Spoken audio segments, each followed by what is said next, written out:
Hi everyone, this is Prashant from Globalizers. This is a very important video which will contain certain information which is very relevant for Fall 23 aspirants.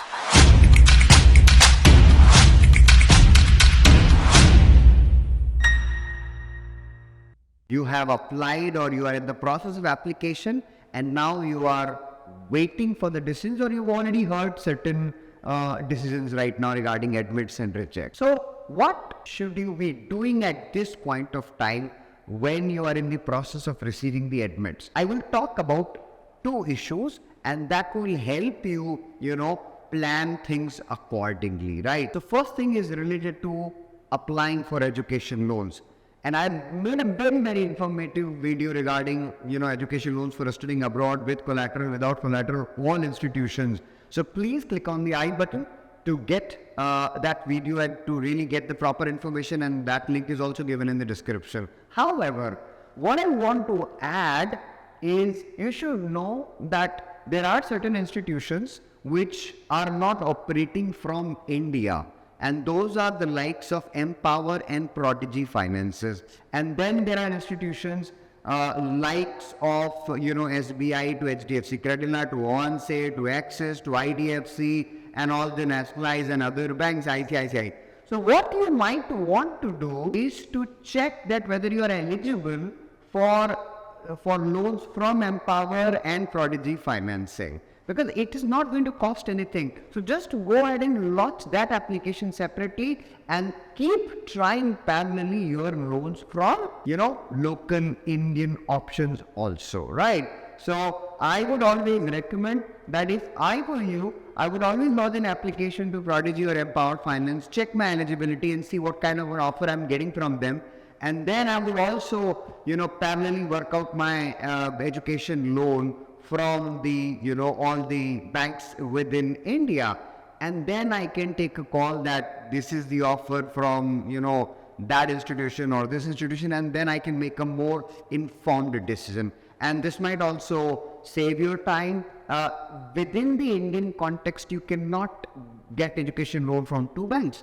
But in such scenario, you can get, one Indian bank and one overseas institution like Empower or Prodigy or maybe Kuhu, such kind of institutions. So keep trying with the education loan right away. And second issue that I wanted to address in this video is related to what happens once you get the admit. And second would relate to certain aspects of visa process. And there are many doubts that you have in these regards. First, you get the admit. Now students, have this doubt that if we accept the offer of the university, because universities are usually asking that, tell us, accept or decline, whether you'll be joining or not. So can we go to some other university despite of the fact that we have given a yes or accepted the offer when the answer is yes? There is no binding thing here. You can go to the other university, and this is, I'm talking in terms of masters or PhD processes, right? So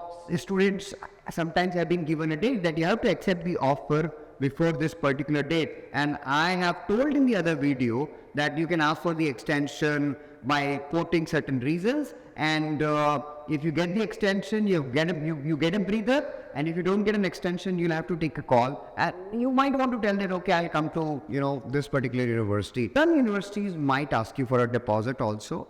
And there the decision becomes even tougher. So in the case where deposits are being asked, 500,000, 1,500, you must ask for the extension if you do not have the other decisions with you, right? And then if you get the extension, better for you. If you don't get the extension, then you might want to risk $1,500 or $200 and accept the offer, because you don't know whether the other universities will give you the admission or not, right? So, plan this nicely. And second, let's say you've got the admission, right? You want to get the I-20 right now to at least get started with the visa process, because booking a date is not a possibility unless you have the I-20, and you don't know that when you will get the admission from your topmost priority school, you might have got the admission from your third priority school. And you think, no, I will keep waiting for my top priority. Well, that's what I would not recommend. I would want you to proceed start preparing for the visa, at least get the one of the I-20s from, let's say, one or two admits that you have. Once you have the I-20, for that, you can again look into the another video which is given in the description. That video is specifically for the I-20 processing, so I will not be discussing that here. But one thing that you should know, that if you have booked a date, right, visa date for a university, you can change the university, just 2 days before your visa interview. Yes, people don't know this, right? So there is a biometric. Just before the day of biometric, even if you receive an admit in I-20, you can, appear for that university. So if I book, let's say, my visa date for University of Southern California, and 5 days before my visa interview, I got the admit from UCLA, then I don't need to worry. I have an I-20 of UCLA. I need to have the I-20, right, of UCLA. So if I have the I-20 in UCLA, I can, just change certain details in the DS, which is all I have to do it before my biometrics, and I'm done.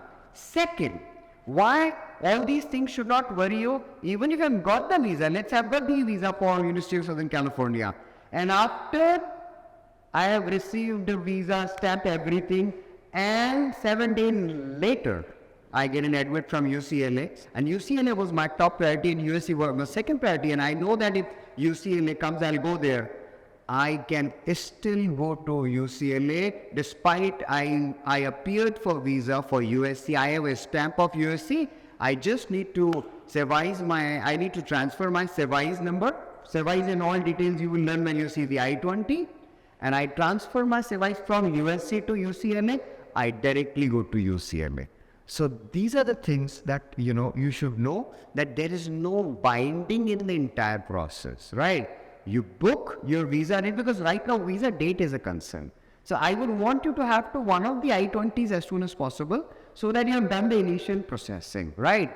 And then we will book the visa date accordingly. So you will be in a safer zone. And March, April are very, very crucial, months for, phone session, right? So I tried elaborating on certain aspects of bank. I just want you to apply for Empower or Prodigy and maybe parallelly do your processing from any Indian bank.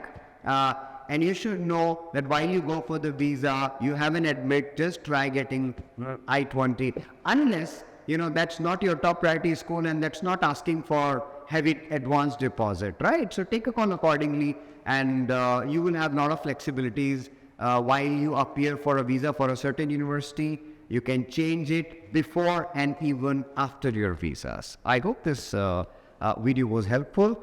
Stay tuned for more videos related to study abroad, and all the informative videos are already there on this channel. Do subscribe, share and like, and go through as much videos as possible. Thank you.